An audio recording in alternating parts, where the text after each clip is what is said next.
Os males maléficos.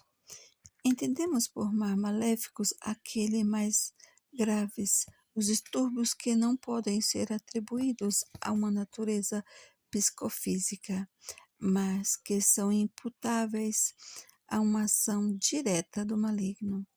Embora raros, como já foi dito, esses fenômenos estão aumentando nos dias de hoje. Com o intuito de reconhecê-los e individualizá-los, empenhei-me pessoalmente em elucidar determinados termos, na esperança de que venham a ser compartilhados, o que tornaria possível a criação de uma linguagem unívoca e comum, que ainda não existem. Nesse sentido, cataloguei 6 tipos de distúrbios que o demônio pode provocar e 3 causas que nos levam a cair neles. Sem dúvida, parece-me inútil conhecer e identificar claramente tais distúrbios e suas causas, seja com escopo preventivo, seja com escopo de cura, todas as vezes que incorrer nestes males. Os ataques do demônio. A possessão é o distúrbio mais grave que o demônio pode produzir. Quando ocorre esse mal diabólico, tem-se quase a impressão de que o demônio está dentro do ser humano, apoderando-se dele a ponto de servir-se de sua boca para falar, mesmo sendo o demônio quem fala, e não a pessoa, ou de seus membros, ocorrendo então aqueles fenômenos extraordinários, quase teatrais, que na maioria das vezes ocupam o imaginário de pessoas comuns e pouco informadas. Tomemos exemplos evangélicos de possesso de Gerasa. Eles aportaram na região dos Gerasenos, que fica em frente à Galileia, enquanto Jesus desembarcava em terra. Um homem da cidade que tinha vários demônios veio ao seu encontro. Havia muito tempo que ele não vestia roupas, nem morava em casas, mas nos túmulos, ao ver Jesus, prostou-se diante dele, gritando em alta voz: Que queres comigo, Jesus, filho do Deus Altíssimo? Eu te peço, não me atormentes, pois Jesus estava ordenando aos espíritos impuros que saísse daquele homem. Muitas vezes o espírito o tinha dominado. Para protegê-lo, amarravam no com correntes e grilhões. Ele, porém, arrebentava as correntes e o demônio o levava para lugares desertos. Lucas, capítulo 8, 26 a 29. Ele demonstra uma força sobre-humana, libertando-se sozinho de grilhões e correntes, assim como a capacidade de conhecer coisas ocultas, como efeitos. Mesmo não tendo jamais visto Jesus em sua vida, chama-o pelo nome e até o reconhece como Filho de Deus. Entre parênteses, muitas pessoas têm de fato medo de assistir aos meus exorcismos, porque temem que o demônio possa revelar seus pecados. Embora a mim, a bem da verdade, isso jamais tenha acontecido, a não ser em algum caso esporádico. Todavia que o demônio conhece coisas ocultas e um fato averiguado. Trata-se com certeza da forma de distúrbio mais intensa, mas nem sempre a possessão tem características tão evidentes, tão pomposas como o homem que se lança por terra ao contato com a água benta, sente-se queimar como se fosse fogo. Existem muitas formas de possessão diabólica e a mais comum não causa estes fenômenos tão vistosos, mas vêm acompanhadas por grandes sofrimentos e grandes distúrbios físicos e psíquicos. Por vezes, sem dúvida, os fenômenos ocorrem também durante o exorcismo, que são o momento em que o demônio é constrangido a manifestar-se com maior evidência, mesmo quando as possessões não apresentam formas externas ostentosas.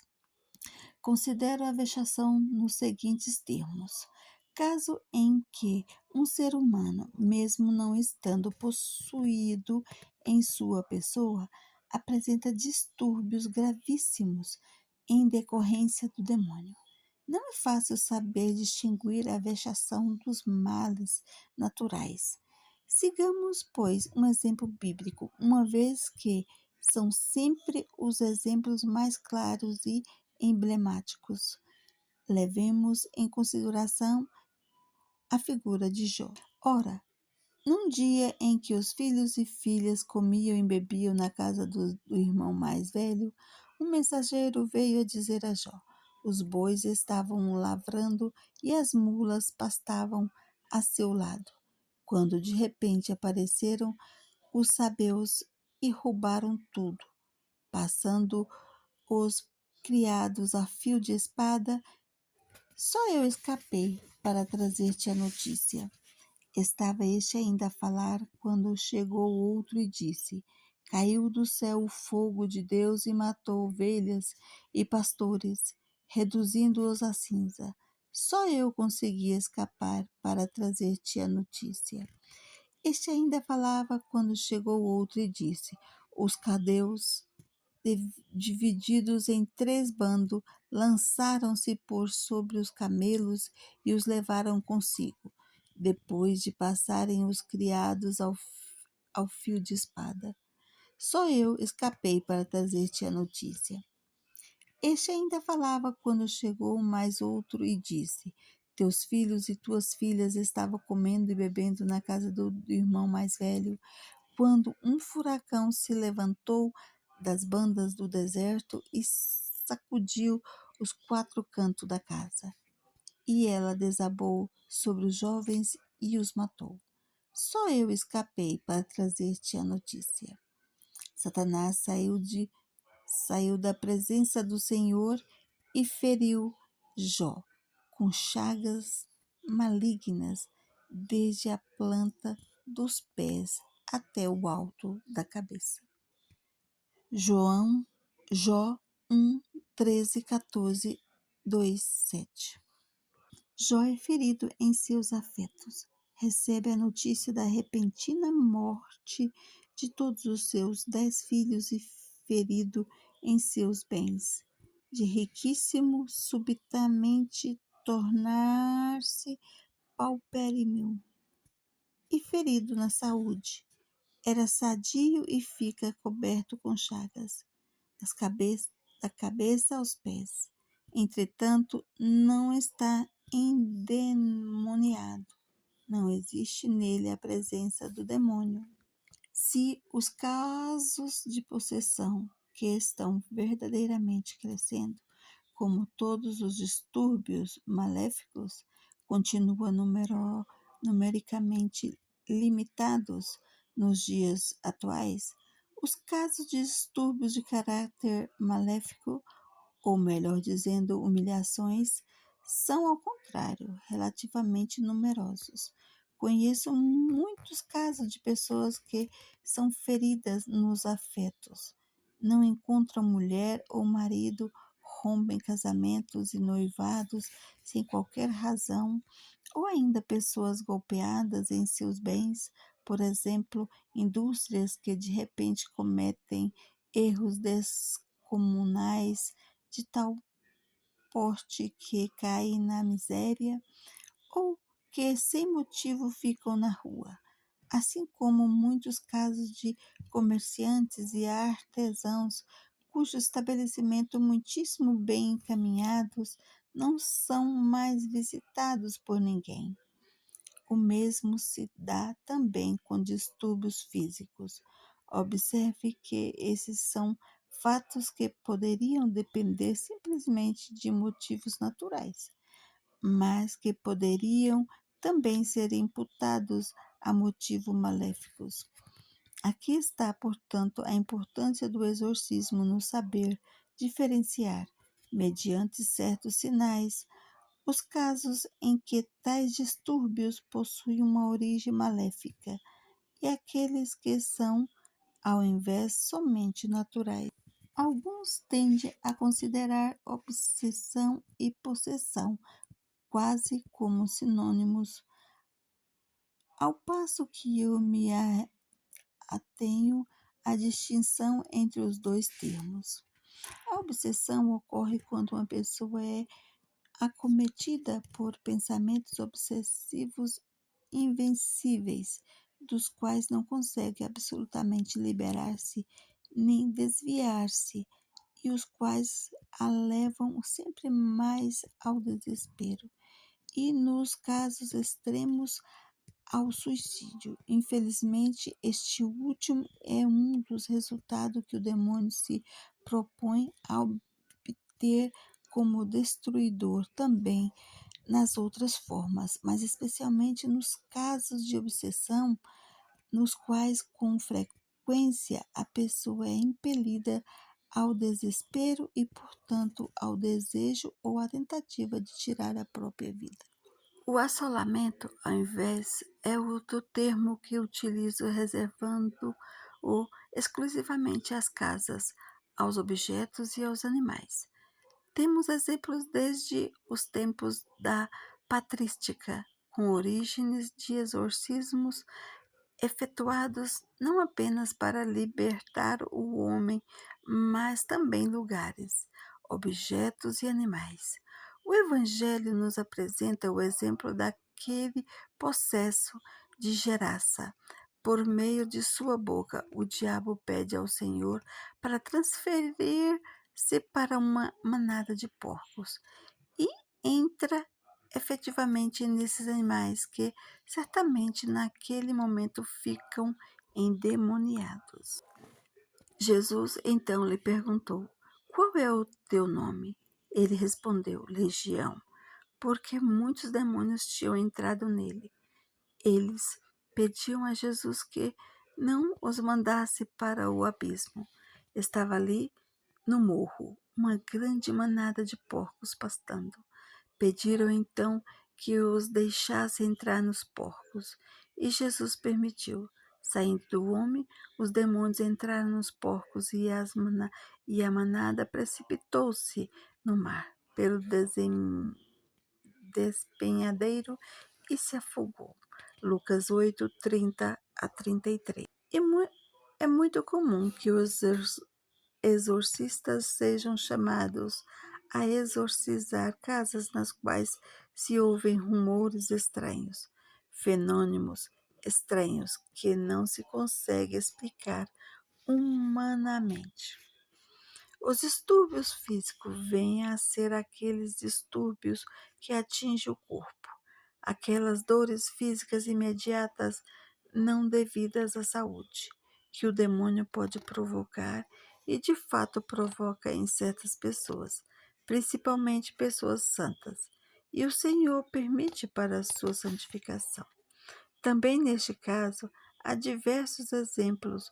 O santo Curadarte, que foi várias vezes espancado pelo demônio e lançado para fora do leito. Padre Pio, no qual, em dada ocasião, foi preciso dar pontos no arco das sobrancelhas, pois o demônio havia arremessado o leito abaixo e batido com sua cabeça sobre o pavimento. Pois bem, neste caso não existe presença alguma do demônio na pessoa. Não ocorrem vexações externas que atinjam seus bens, seus afetos ou sua saúde. Eu creio que deva ser listado entre estes distúrbios físicos também aquele do qual São Paulo fala de maneira muito lacônica quando escreve que, para ser mantido na humildade, o Senhor permitiu que um anjo de Satanás, portanto um demônio, o açoitasse, quase como com um aguilhão na carne. E embora houvesse pedido longamente para ser libertado deste tormento, São Paulo carregou tal distúrbio, certamente de natureza maléfica, até o túmulo. E para que a grandeza das revelações não me encham de orgulho, foi-me dado um espinho na carne, um anjo de Satanás para me esbofetear, a fim de que eu não me torne orgulhoso. A esse respeito, roguei 3 vezes ao Senhor que ficasse longe de mim, mas o Senhor disse-me: basta-me a minha graça, pois é na fraqueza que a força se realiza plenamente. 2 Coríntios 12, de 7 a 9. A sexta forma de distúrbio é a dependência demoníaca, a qual se concretiza quando uma pessoa assume o assim chamado pacto de sangue com Satanás, ou seja, submete-se com vontade plena, com plena adesão às dependências de Satanás, tornando-se uma escrava, quizá para obter em troca favores ou sucesso humano.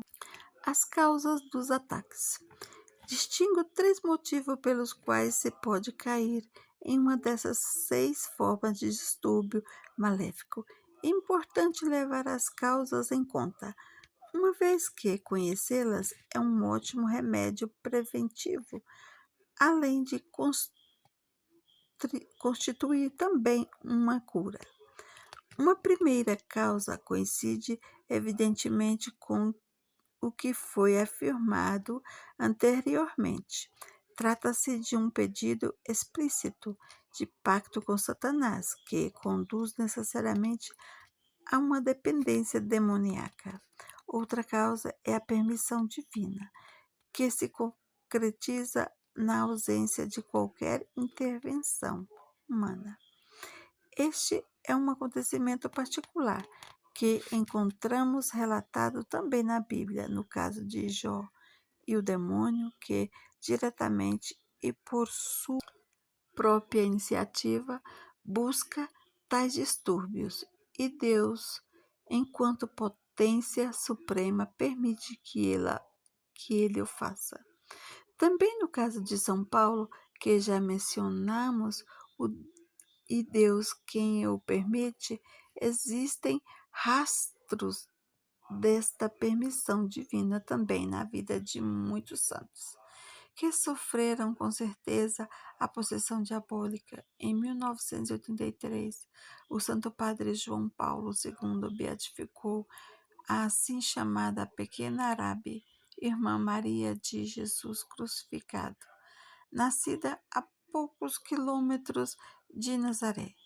Esta carmelita passou por momentos em que o demônio a possuía de maneira plena, tanto que teve necessidade de ser exorcizada. Neste caso, o Senhor permitiu, assim como pode permitir uma doença, com a finalidade de santificar esta pessoa, de fazê-la exercitar de maneira heróica a paciência e a tolerância, que lhe fossem infligidos sofrimentos em reparação dos pecados da humanidade. O malefício, ao contrário, atém-se à última das causas por mim enumeradas. Uma pessoa pode incorrer em um daqueles 6 males definidos como extraordinários, e que o demônio pode provocar porque sofre um malefício. Define-se como malefício o ato de fazer mal a uma pessoa por meio do demônio. A primeira vontade é, portanto, de outra pessoa. E há muitas e diversas maneiras por meio das quais é possível efetuar um malefício. A forma mais comum é o feitiço, havendo também a atadura, a maldição, o mal olhado, a macumba, o voodoo Considero, pois, malefício um termo genérico, cuja peculiaridade está no fato de que a pessoa atingida não tem culpa. Não é ela quem deu abertura ao demônio.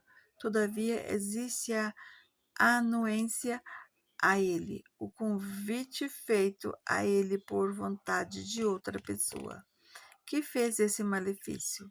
Aqui é preciso observar que muitas vezes os malefícios não alcançam o objetivo prefixado, porque são feitos, por exemplo, contra uma pessoa que vive na graça de Deus, que se mantém unida ao Senhor e, portanto, couraçada, pode-se dizer que, em linhas gerais, e quase imune aos ataques que poderiam ser arremessados sobre ela por meio dos malefícios. Os sintomas dos ataques. O maior indicativo da presença de um mal maléfico a que um exorcista presta atenção é a aversão ao sagrado por parte da pessoa assistida. Esta aversão pode ser traduzida em diversas atitudes e comportamentos, desde os mínimos como bocejar sempre que reza ou se entra na igreja e outras coisas de pouco destaque, que, vistas individualmente, podem depender de causas naturais, mas que no conjunto induzem a suspeita, até os que despertam mais a atenção, mas que não provam necessariamente o mal maléfico. Como os desmaios ao entrar na igreja, as reações violentas, a bênção, o cair e rolar no chão, ou ainda a capacidade de reconhecer a água benta sem outros indícios, mesmo que misturada ao alimento. O ritual do exorcismo indica, em especial, outros 3 sinais que poderiam ser significativos, embora possam existir muitos outros. E quanto mais houver, maior é a segurança no procedimento. Esses 3 são a capacidade de falar línguas desconhecidas, o conhecimento de coisas ocultas é uma força sobre-humana. Todavia, são todos sintomas encontrados também por males de caráter natural. A propósito, costumo relembrar a explicação dada por um psiquiatra primário diante de um caso de garantida possessão maléfica, falando dela a um grupo de psiquiatras. Ele disse claramente que os sintomas apresentados pela pessoa eram todos conhecidos pela ciência psiquiátrica, porém, em tais dimensões e todos juntamente presente, era algo absolutamente inconcebível para os estudiosos de tal ciência. Entretanto, por si só, tampouco é suficiente este testemunho. O exorcista tem necessidade de averiguar sintomas específicos de caráter maléficos, os quais, todavia, encontra somente fazendo o exorcismo, observando as reações a ele e vendo como o caso se desenvolve em uma série de exorcismos. Definitivamente, considerando que casos semelhantes já me aconteceram várias vezes, não hesito em dizer que, quando uma pessoa recebe os mais possíveis cuidados psiquiátricos por algum tempo, não obtém deles o mínimo benefício, além de demonstrar indícios que levam a suspeitar da presença de um mal maléfico, e fica curada depois de uma série de exorcismos. Não há dúvidas acerca da origem do seu mal. A cura que se segue a uma série de exorcismos é um sinal seguro de que se tratava de um mal maléfico.